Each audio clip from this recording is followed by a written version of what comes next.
Sa kaitaasan, siya'y papurihan, Diyos ng lahat o papuri.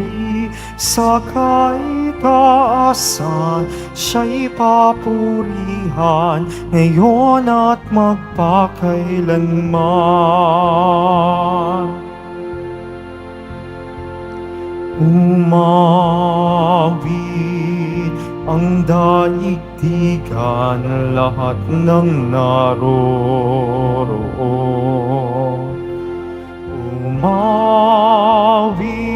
ang sangkatauhan, purihin ang Panginoon.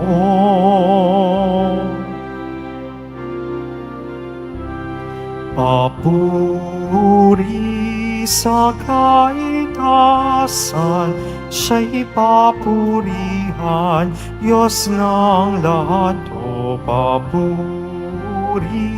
Sa kaitaasan, siya'y papurihan, ngayon at magpakailanman. Sa ngalan ng Ama, at ng Anak, at ng Espiritu Santo. Amen. Ang pagpapala ng ating Panginoong Hesukristo, ang pag-ibig ng Diyos Ama, at ang pakikipagkaisa ng Espiritu Santo, naway sumainyong lahat. At sumaiyo rin. Mga kapatid, tinipon tayo bilang kaanib ng angkan ng Diyos. Kaya dumulog tayo sa mawaing Panginoon na nagpapatawad ng lubos. Sinugong tagapagpagaling sa mga nagsisisi, Panginoon, kaawaan mo kami. Panginoon, kaawaan mo kami. Dumating na tagapag-anyayang mga makasalanay magsisi, Kristo, kaawaan mo kami. Kristo, kaawaan mo kami. Nakaluklok ka sa kanan ng Diyos Ama, para ipamagitan kami. Panginoon, kaawaan mo kami. Panginoon, kaawaan mo kami. Kaawaan tayo ng makapangyarihang Diyos, patawarin tayo sa ating mga kasalanan, at patnubayan tayo sa buhay na walang hanggan. Amen. Manalangin tayo. Ama naming makapangyarihan, kalugdan mo kami at pagbigyan na magkamit ng kaloob mong karagdagan upang sa maalab naming pananalig, pag-asa at pag-ibig, kami mamalaging tumatalima sa iyong kautusan.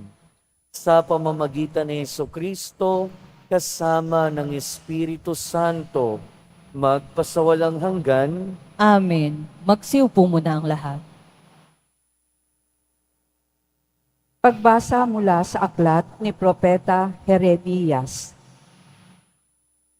Pinapunta ng Panginoon si Jeremias sa pintuan ng templo at ipinasabi ang ganito: Makinig kayo mga taga-Huda na nagkakatipon dito upang sumamba sa Panginoon.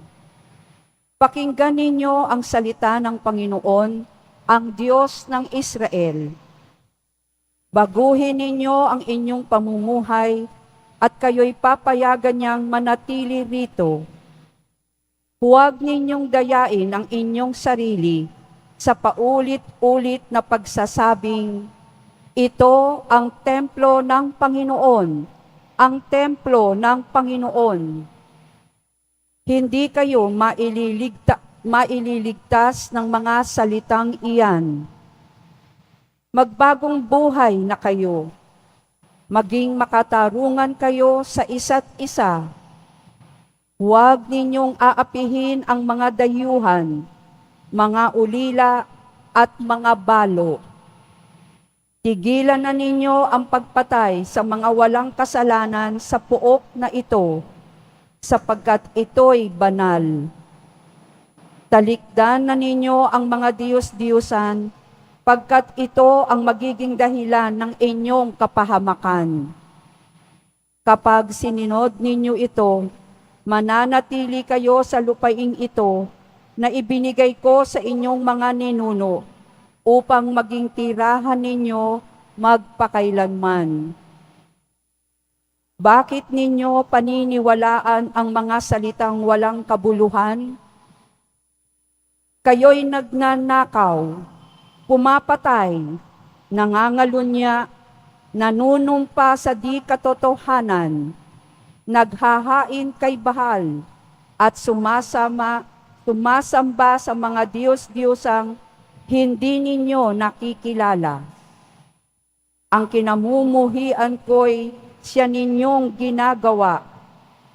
Pagkatapos, pumaparito kayo sa aking templo at sinasabi ninyo, ligtas kami rito.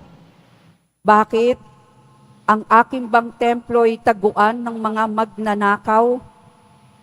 Nakikita ko ang ginagawa ninyo.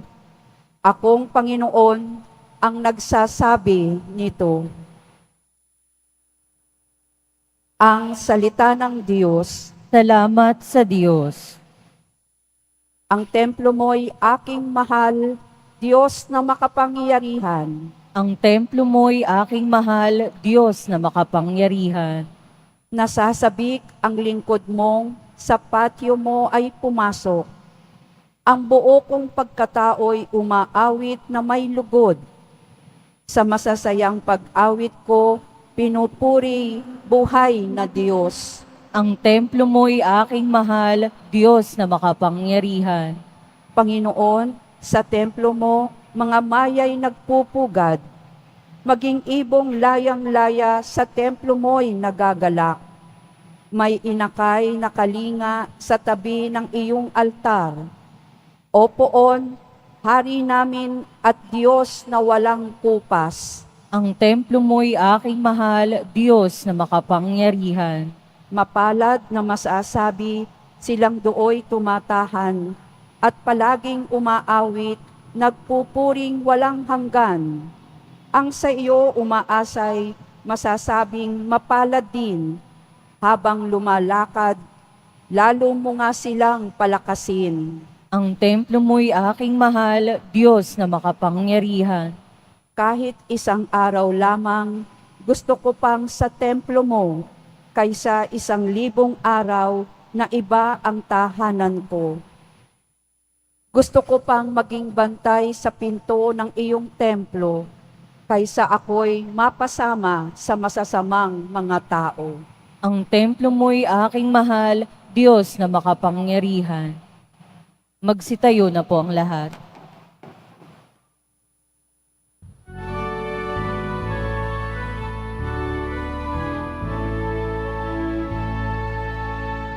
Hallelujah, Hallelujah,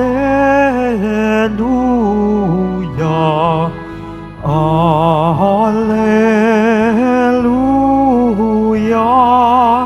Hallelujah.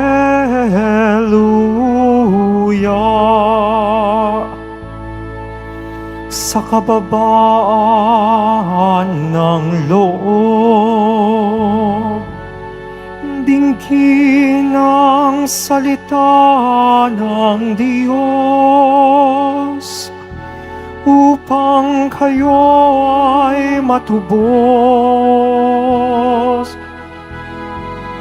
Alleluia, Alleluia,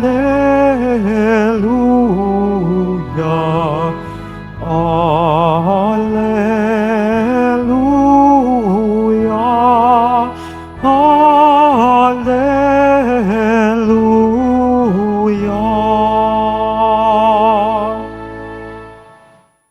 Sumainyo ang Panginoon. At sumaiyo rin. Ang mabuting balita ng Panginoon ayon kay San Mateo.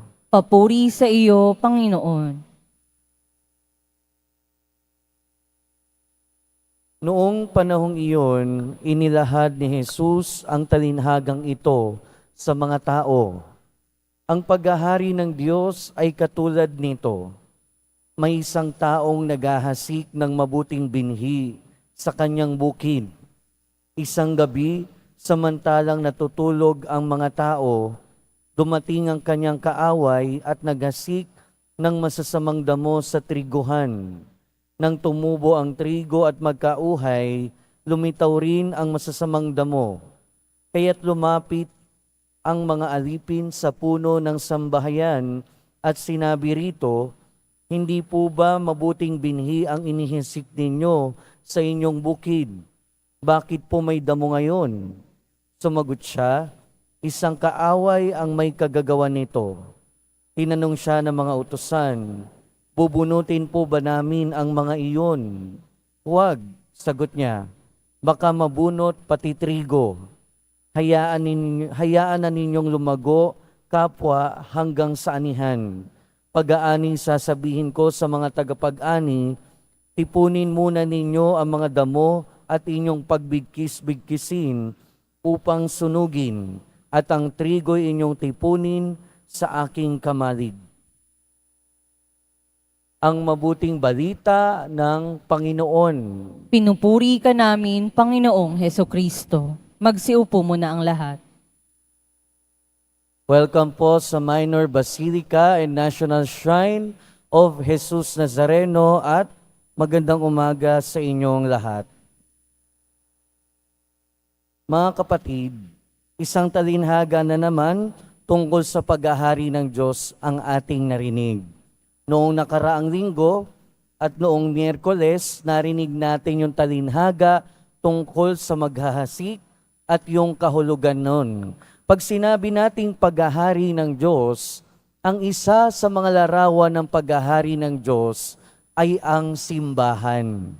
Pag sinabi nating simbahan, hindi lang naman itong building yung tinutukoy natin. Pag sinabi nating simbahan, tayo na mga mananampalataya ang simbahan, ang bayan ng Diyos. Pero ang simbahan ay nabubuo, composing, hindi lang ng mabubuting tao, pero pati ng mga hindi mabubuting tao. Ang simbahan ay merong mabuti at masamang tao. Lahat tayo dito magkakasama. Parang ganon yung tinutukoy ng ating Panginoon sa ating mabuting balita.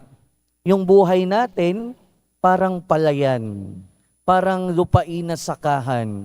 Merong mga damo at merong mga trigo. May mabuti at may masama.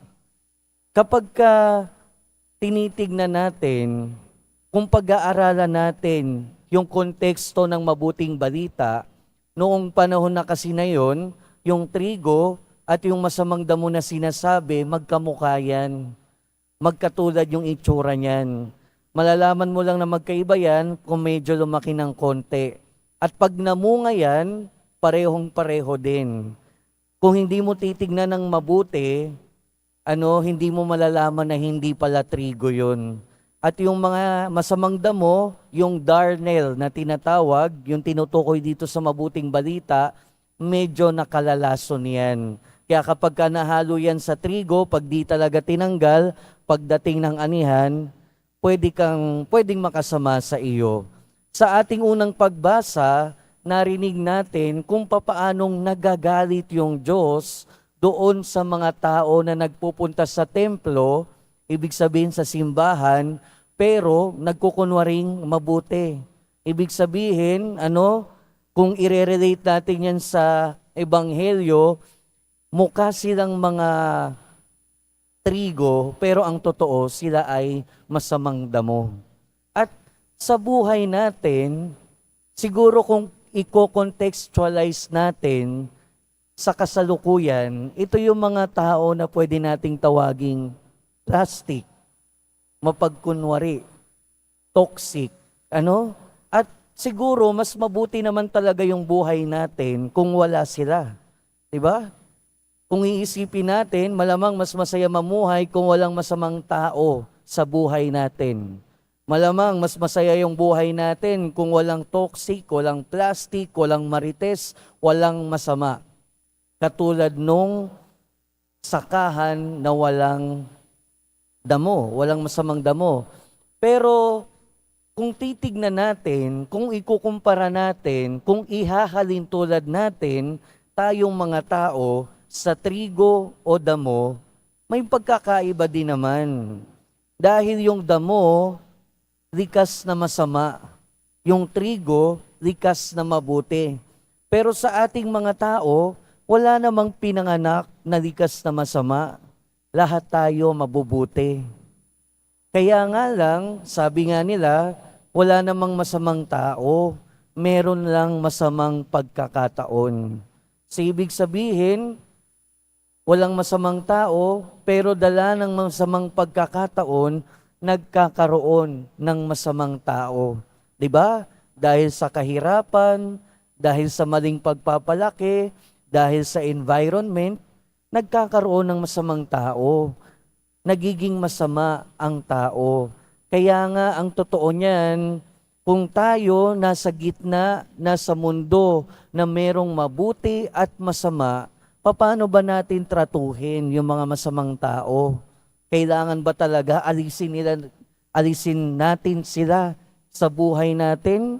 Kailangan ba talaga ituring natin sila na talagang masama at walang pag-asa? Mga kapatid, katulad nung may-ari nung sakahan, nung triguhan sa ating ebanghelyo, sana ganun din yung treatment natin, yung pagtrato natin sa mga tao na itinuturing natin na masamang damo. At papaano ba yun? Unang-una, kailangan tratuhin natin at sana tratuhin natin sila ng may pasensya, pagmamahal at pag-unawa. Pasensya, pagmamahal at pag-unawa. Minsan kasi yung mga taong napapasama, hindi naman talaga kailangan ng hindi kailangang pagalitan, hindi kailangang tratuhin ng napakasama, hindi kailangan tratuhin ng iwasan. Minsan kasi, yung mga masasamang tao, kailangan yan pagmamahal, kailangan yan pag-unawa. 'Di ba? Minsan, yung mga tao na akala mo napakasama, maton, basagulero, pero pag kinausap nyo yan, pag sinubukan nyo yung pakitaan ng kabutihan, makikita din natin, meron din talagang kabutihan na kailangan lang i-draw out. Minsan kasi, kung paano natin itrato yung isang tao, nagiging totoo. Nagiging ganun talaga sila. Masama na nga sila sa mata ng lipunan. Kung itatrato natin sila na bilang masamang tao, ay talaga magiging masama na yan. Magtutuloy-tuloy yan. Anyway, wala naman talaga tayong karapatan na tratuhin ng iba ng sobrang sama. Dahil tayo mismo sa sarili natin, merong masama at mabuti sa ating puso. Merong masama at mabuti sa ating kalooban. Hindi naman tayo pure na goodness. Hindi naman tayo purong kabutihan. Aminin man natin o hindi, merong kasamaan at kabutihan na nasa atin. Nagkataon nga lang na sa ibang tao, napakaraming masamang bagay na nangyari. Kaya ang nakikita natin at naipapakita nila ay yung masama. Pero pinapaalala sa atin, tratuhin yung masasamang tao, hindi naman talaga bilang masamang damo, pero tratuhin bilang tao. At kailangan din nila, katulad natin, kailangan din nila ng pagmamahal at pag-unawa. At yun yung sanang maibigay natin. Pangalawa, tratuhin din natin sila ng walang paghuhusga. Walang paghuhusga at merong paghihintay. Walang paghuhusga at merong paghihintay. 'Di ba? Ang Diyos nga, hindi tayo hinuhusgahan. Ang Diyos laging naghihintay na magbago ang isang tao. At tanging Diyos lamang ang makakapagsabi. Tanging Diyos lamang ang nakakaalam kung ano ang nasa kalooban ng isang tao. Kaya kung ang Diyos naghihintay sa huli bago anihin ang mabubuting ang mga trigo at sunugin yung masasamang damo, sino ba naman tayo? Kung Diyos nga nagpapasensya, sino ba naman tayo? Kaya kung ngayon, merong masasamang tao sa ating paligid na tayo naaapektuhan, huwag tayong mag-alala. Merong panahon ng anihan, meaning merong time of reckoning. Sa bandang huli, lahat tayo, masama man o mabuti, ay mananagot sa kung ano ang ginawa natin.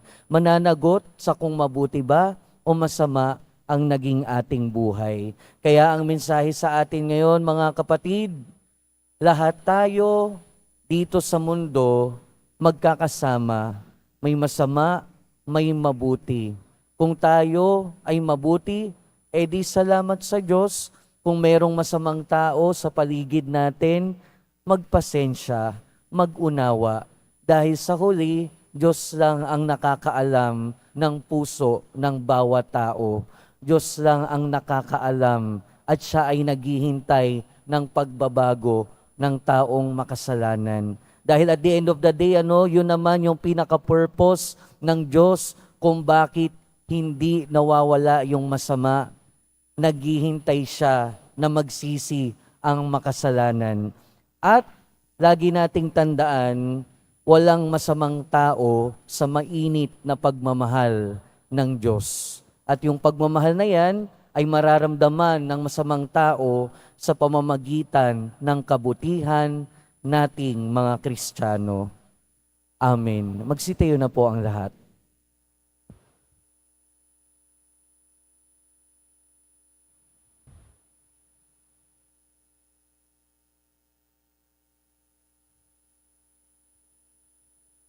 Minamahal kong mga kapatid, bilang marurupok at mahihinang tao, iniluluhog natin sa ating Amang nasa langit ang ating mga kahilingan dahil ang kanyang habag at pag-ibig, hinangad niya na maligtas tayo at makarating sa karunungan ng katotohanan. Sa bawat panalangin ng ating itutugon, mahabaging Diyos, buhayin mo kami sa iyong kabutihang loob. Mahabaging Diyos, buhayin mo kami sa iyong kabutihang loob. Ang mga pinuno ng simbahan naway laging gumawa para sa kabutihan ng mga kaluluwa, lalo na ng mga mahihirap at mga hindi pinalad. Manalangin tayo. Mahabaging Diyos, buhayin mo kami sa iyong kabutihang loob. Ang mga pinagkatiwalaang magdala ng katarungan naway maging patas sa kanilang paghuhusga. Manalangin tayo. Mahabaging Diyos, buhayin mo kami ng iyong kabutihang loob. Bilang komunidad naway makilala natin ang kabutihan sa bawat isa kaysa magtuligsaan dahil sa kahinaan ng ating kapwa. Manalangin tayo. Mahabaging Diyos, buhayin mo kami sa iyong kabutihang loob. Ang mga may sakit at mga nagdurusa naway makatagpo ng kasiyahan sa katotohanan ng pag-ibig ng Diyos sa kanila. Manalangin tayo.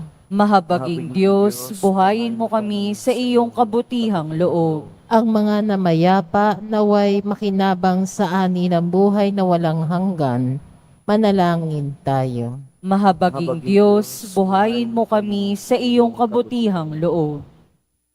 Ama naming nasa langit, nawa ang kapangyarihan ng iyong pag-ibig ang siyang laging bumuhay sa amin.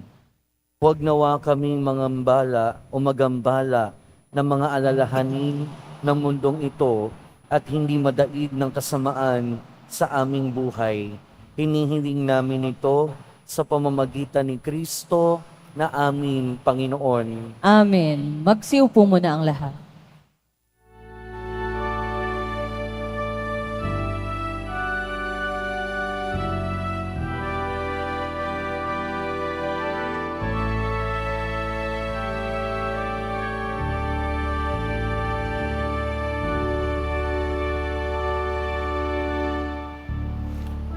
Aming alay sa'yo, Panginoon.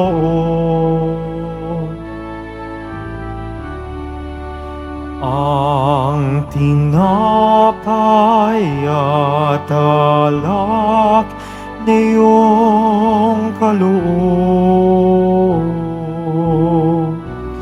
upang gunitain ang iyong buhay na inialay nang tayo'y magdiwang bilang isang sambayanan.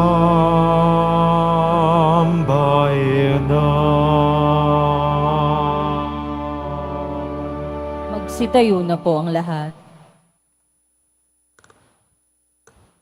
Manalangin kayo mga kapatid upang ang paghahain natin ay kalugdan ng Diyos amang makapangyarihan. Tanggapin nawa ng Panginoon itong paghahain sa iyong mga kamay, sa kapurihan niya at karangalan, sa ating kapakinabangan at sa buong sambayanan niyang banal. Ama naming lumikha, lahat ng iyong mga paghahaing ipinag-utos noong araw ay iyong ipinagtibay sa isang haing hantungan ng tanan.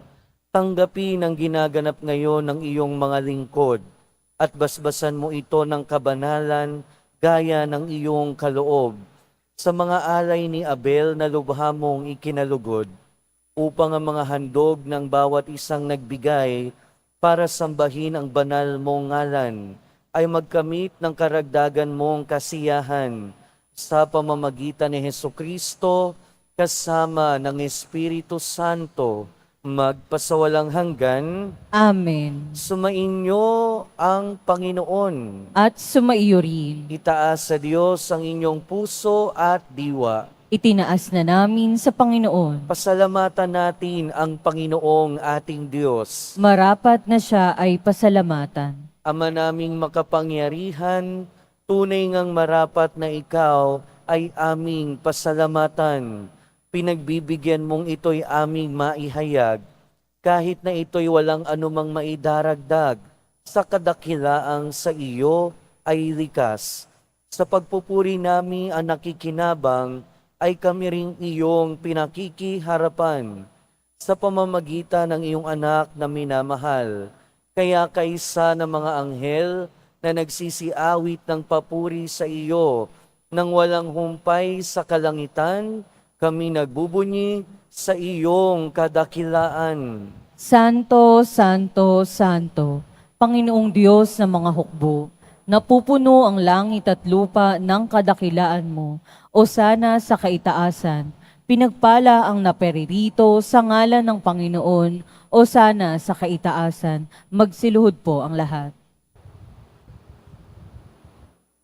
Ama naming banal, ikaw ang bukal ng tanang kabanalan. Kaya't sa pamamagitan ng iyong Espiritu, gawin mong banal ang kaloob na ito, upang para sa aming maging katawan at dugo ng aming Panginoong Hesukristo.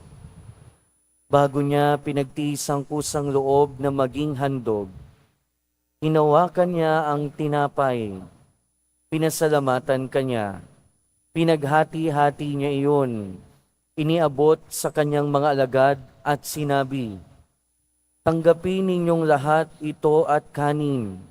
Ito ang aking katawan na ihahandog para sa inyo."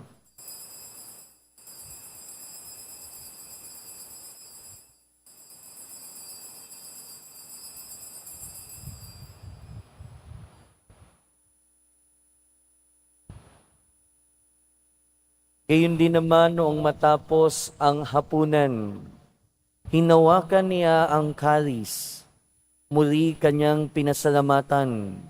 Iniabot niya ang kalis sa kanyang mga alagad at sinabi, "Tanggapin ninyong lahat ito at inumin. Ito ang kalis ng aking dugo, ng bago at walang hanggang tipan, ang aking dugo na may bubuhos para sa inyo at para sa lahat, sa ikapagpapatawad ng mga kasalanan.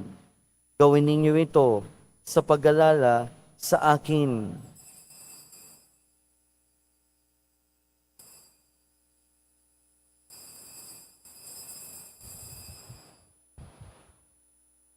Magsitayo na po ang lahat.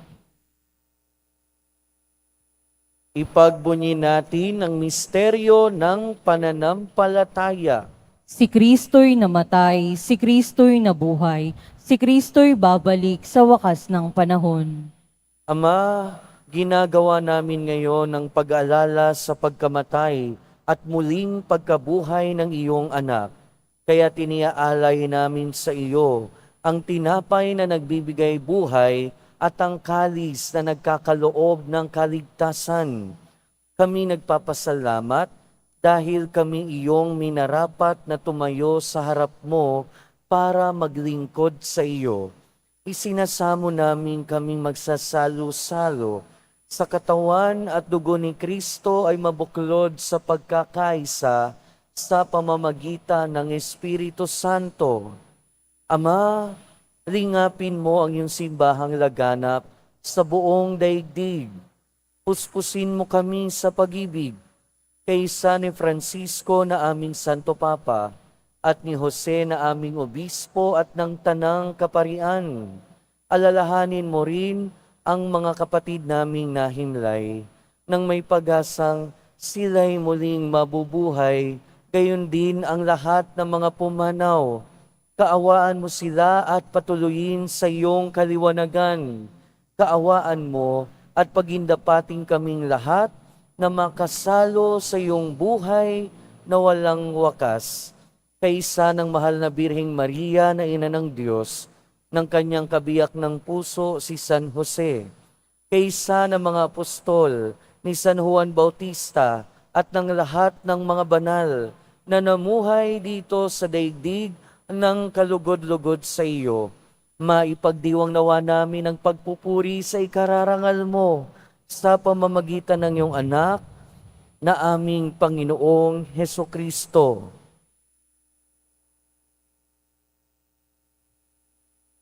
Sa pamamagitan ni Kristo, kasama niya at sa Kanya, ang lahat ng parangal at papuri ay sa iyo, Diyos amang makapangyarihan, kasama ng Espiritu Santo, magpasawalang hanggan. Amen. Sa tagubili ng mga nakagagaling na utos at turo ni Jesus na Panginoon natin at Diyos, ipahayag natin ng lakas loob.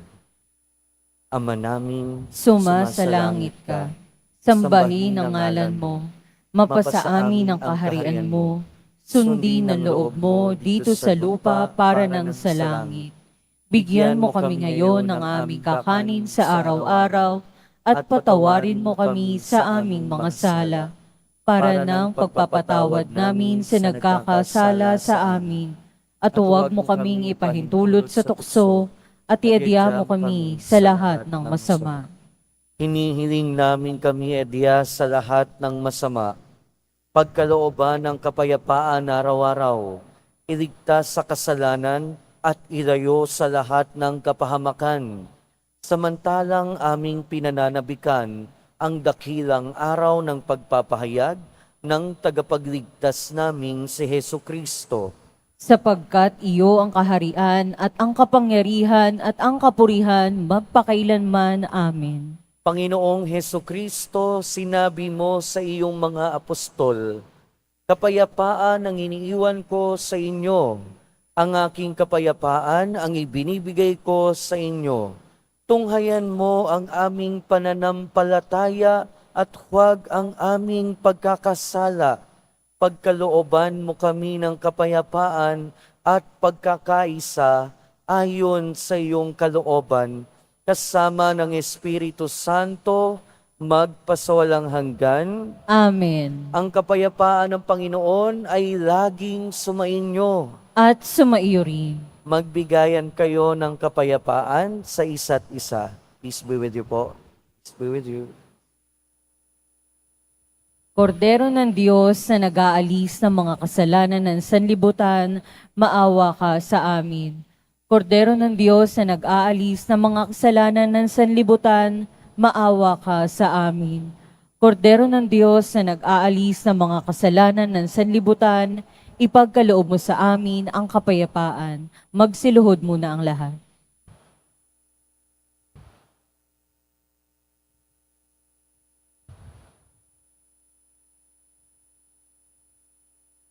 Ito ang kordero ng Diyos. Ito ang nag-aalis ng kasalanan ng sanlibutan. Mapalad ang mga inaanyayahan sa kanyang piging. Panginoon, hindi ako karapat-dapat na magpatuloy sa iyo, ngunit sa isang salita mo lamang ay gagaling na ako.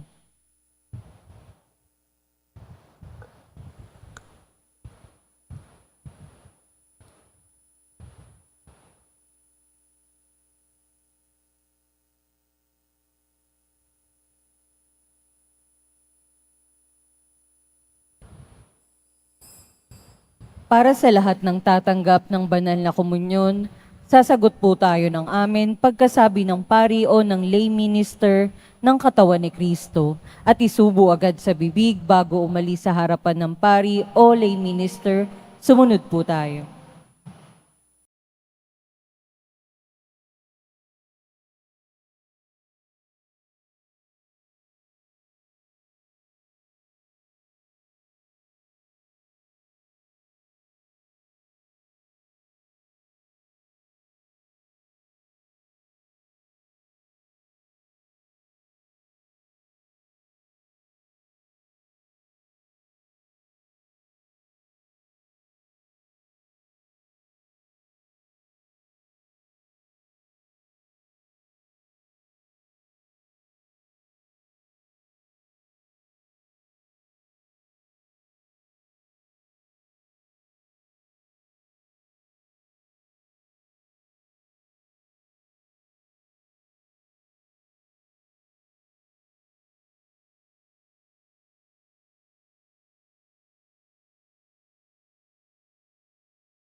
Manalangin tayo.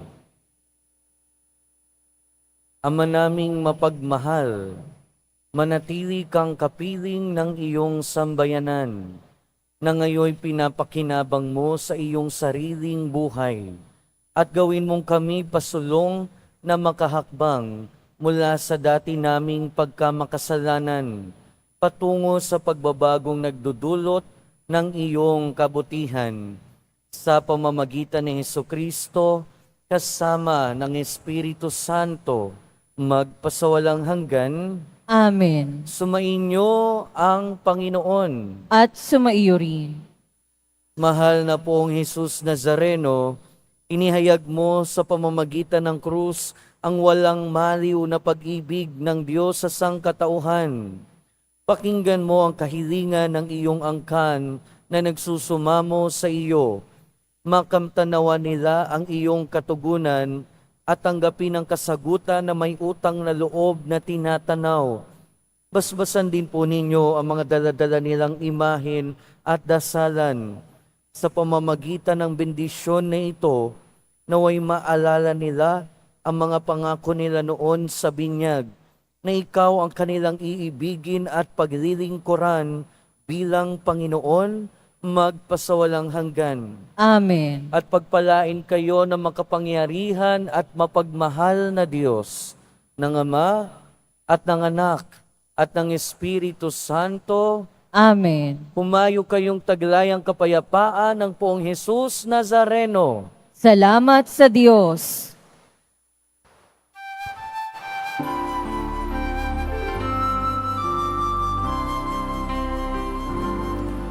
Nuestro Padre Jesus Nazareno, sinasamba ka namin,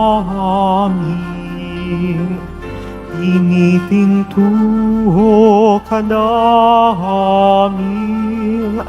aral mo ang aming buhay at kaligtasan.